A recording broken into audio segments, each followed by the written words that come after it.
Crypto's been exploding over the last week, and a lot of people are wondering, what should we do right now? Because we're seeing the market start to move up, but will it continue to move up? And if it does, what kind of cryptos should we be investing in? Today, I'm going to go over some of the top cryptos to invest in if you have $1,000, and we're going to look at some of the reasons that the market's up, some of the things that could push us up even further, or bring us right back down, and some gray clouds on the horizon. Now, if you don't mind hitting the subscribe button so that way you can see future videos just like this, I appreciate that. There's also a link underneath the video to PrimeXBT, which we'll talk about later, but only the first 5 people that sign up and use the promo codes underneath the video will get the gift. Crypto is up so much over the last 30 days. We have Bitcoin up 26%, Ethereum up 33%. Heck, some cryptos like Solana are up 90%. Now, there are a couple different reasons for this. First of all, FTX is recovering a lot of their funds. Apparently, $5 billion in cash in crypto has been found. They also have securities. So hopefully some investors won't have to write that off as a complete loss. Hopefully they will get paid back some of that money. We've also had a lot of short liquidations over the last few days. We've had kind of a mini short squeeze, pushing us up from 17,000 all the way up to 21 in a very short period of time. We also got good CPI coming in last week, and it actually fell 0.1% from the previous month. And some indicators show that maybe that's even sandbagged a little bit. Maybe it's even less than that because we have housing that comes in so late. So hopefully we will continue to see CPI coming in lower and lower month after month, and that will cause the Fed to not have to raise rates as aggressively. Right now, we do have earnings as well coming in the next week or two, big earnings coming in the next week or two, with a lot of big banks announcing this Tuesday. And then I believe it's tech the week after. That could force the markets up or down depending on if they're actually able to beat earnings, or whether they just come in at earnings, or whether they're very negative towards the economy and to the consumer. That will all influence the crypto market a bit, I believe, as well. We have Fed meetings coming up after that as well, January 31st through the 1st of February. This will obviously be a big day for markets, determining where the Fed's going from here. I would expect Jerome Powell to raise by 25 basis points and probably say that they're just going to continue to do what they've done in the past, which is to evaluate the market when the data comes in, possibly pause in the near future, but then they'll have to make a decision whether they want to continue with the rate increases and continue with that hard stance on monetary policy, or whether they're going to start lining up and maybe even decrease rates towards the end of the year. It's going to be hard to know exactly what's going to happen in the future, because I think they are probably gaslighting a little bit. They're trying to seem very, very, very, very hawkish, and then they will eventually turn dovish, but they don't want to show that too early and then cause the markets to go up and then cause inflation to continue to move up as well. So even the people that think that they're going to lower rates, they don't necessarily think that they're going to give a lot of indication. They think that's going to be kind of an emergency thing if they start to see the economy crumble.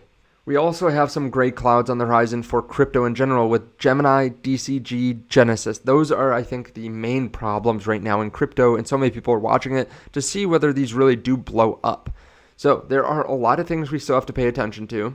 There are a lot of reasons that we're moving up right now. Now, if you had $1,000 right now, how would you allocate it in crypto? What would you buy? What would you be paying attention to? Well, I'll tell you exactly the cryptos that I will be looking at over the next couple weeks and months. And then I will tell you how I would break it down. Keep in mind, my goals are different than your goals. Some of these cryptos I don't have a position in right now, but I'll definitely be looking towards moving forward depending on if they hit certain price levels. Now, if you want to take advantage of some of these crazy times in the market and some of these big pumps, you could do something like leverage trading to be able to spread your money a lot further. Now, of course, there's a lot of risk that comes with this, and you have to know what you're doing, but PrimeXBT is a great place to do it, and there are links underneath the video. They have some promo codes just for you as well. But you can see you can pull up 4 different charts at one time. So if I want to look at Bitcoin versus USD, Ethereum versus USD, and then I want to look at the Ethereum versus BTC chart, and I also want to pull up Matic, I can do it all at one time, which is very useful when the market's moving very quickly. If you want to do some short-term trades, they have so many trading pairs, it makes it really easy to trade in between them. Now, PrimeXBT has set us up with different promo codes, so you can actually get $50 just when you sign up using my link underneath the video. Go to promo codes here on the left side and then copy and paste the promo codes in. Just try one at a time because someone might have gotten the first one, and you'll get $50 towards your account. Special thanks to PrimeXBT for sponsoring that part of the video. Now, the first on this list would be Avalanche. They recently partnered with AWS, and the VP and global head of startups at AWS said, looking forward, Web3 and blockchain is inevitable. No one can call the date or time or quarter that's going to take place and that will be mainstream, but we've seen these cycles of growth before. The velocity of this seems like it's accelerating, and we're just excited to be part of this. Now, keep in mind, AWS itself is natively agnostic. A lot of different cryptocurrencies use AWS already. However, this is AWS's first foundational partnership with the blockchain. When this was announced, Avalanche went up 25%. Since then, it's been relatively sideways when the rest of the market's been continuously moving up. I don't hold a position in Avalanche right now, but if it calms down a little bit, if it falls back down, if we take a little bit of a breath and maybe it bleeds into Bitcoin, I might be looking at starting a position over the coming weeks or months. Keep in mind, we could see Bitcoin dominance go up as well. So some of these cryptos you might just want to watch, and you might have to watch for a while to get a good buying in price. As well, with Avalanche, we do have a pretty high inflation rate compared to other cryptos, so that's something you have to take into account as well.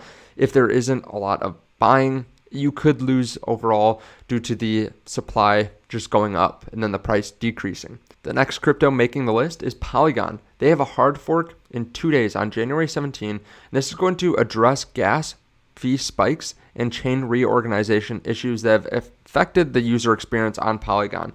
That seems like maybe it's a little bit confusing, but basically when they do have a lot of congestion and a lot of use, they have these huge spikes in the fees on the platform or on the chain. So what they're basically doing is decreasing the rate of change in the fees, so that way it's more leveled off. So instead of these giant spikes that cause people to not even want to use the chain because all of a sudden they go from a fraction of a penny to 10 or 20 times that cost, basically, they're just going to level this out over time, which I think will be really beneficial, and they continue to make upgrades like this.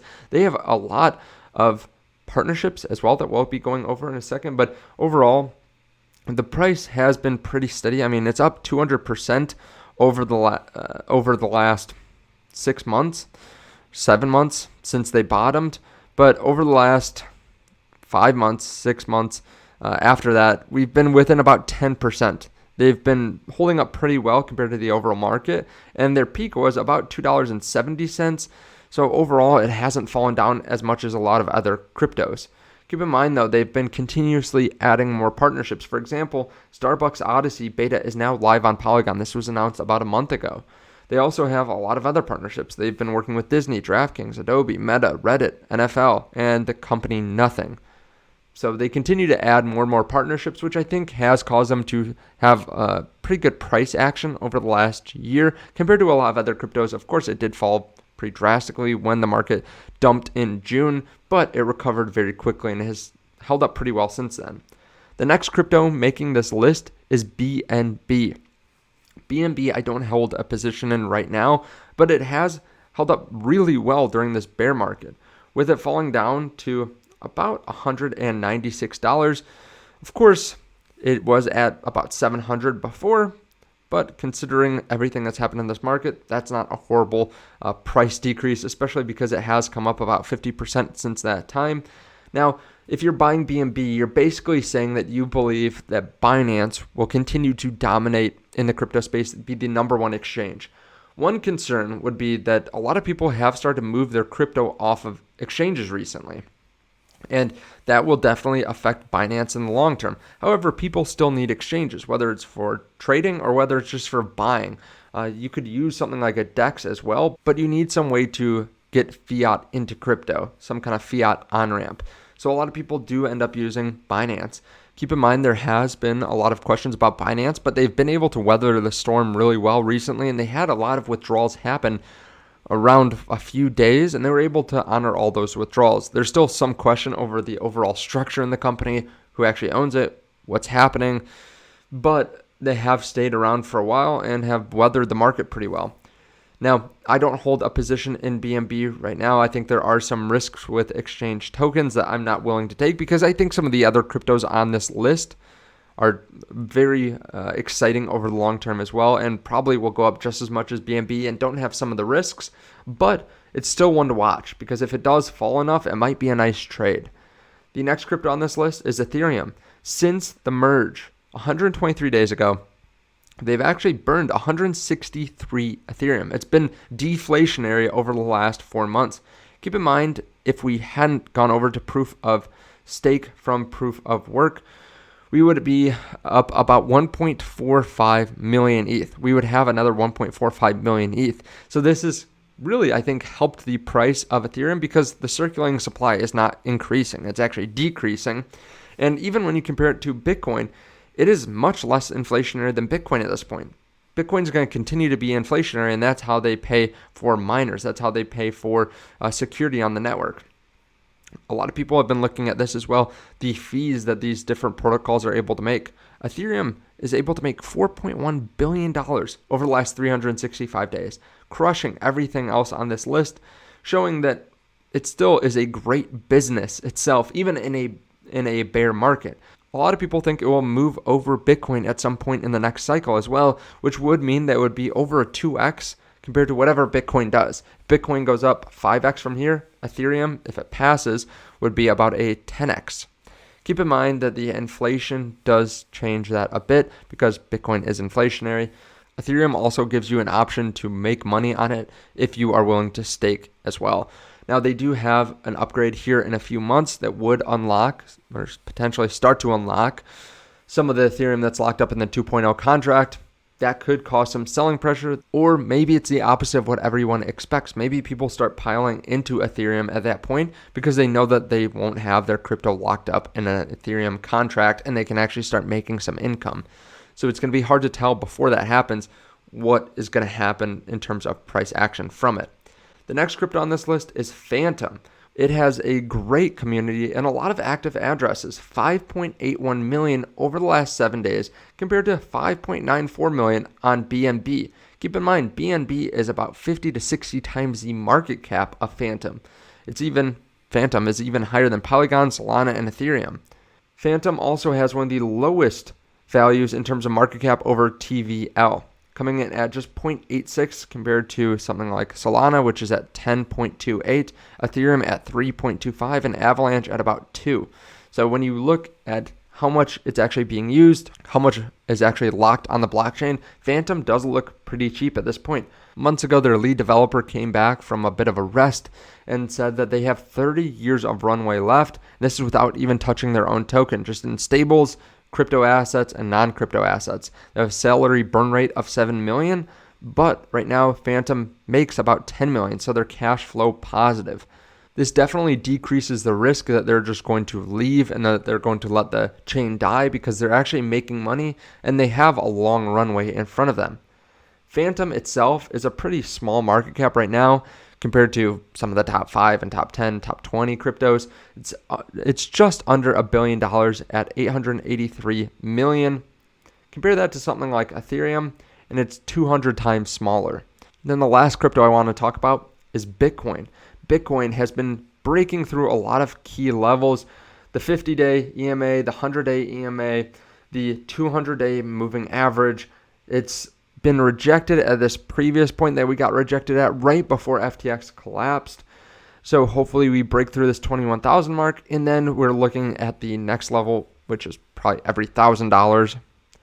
And then from there, looking at every $1,000 is probably some kind of resistance. And then we're looking for the 200-week moving average, which we've been underneath since August. This will be a big area of resistance. We break through that, we could see a lot of shorts get liquidated. We could see a big move. We're talking thousands of dollars in a few days. So Bitcoin, obviously still one of the strongest, probably the strongest crypto in terms of staying power. It's the largest one out there. Of course, you might not see quite the gains that you see in some of these other cryptos if we continue to see a lot of excitement in the market, but it probably won't move down as much. And we continue to see alts kind of bleed towards or bleed into Bitcoin as the dominance continues to move up towards 43%. A lot of people are expecting that to continue. And shorts continue to get liquidated, as we've talked about through the entire video. This has caused Bitcoin to kind of lead the way a bit. Now, how would I invest $1,000 into crypto right now? Keeping in mind you'd want to stay around for years. You'd want to have a long-term horizon because crypto might fall down this year and maybe starts moving towards the back half of the year or even next year.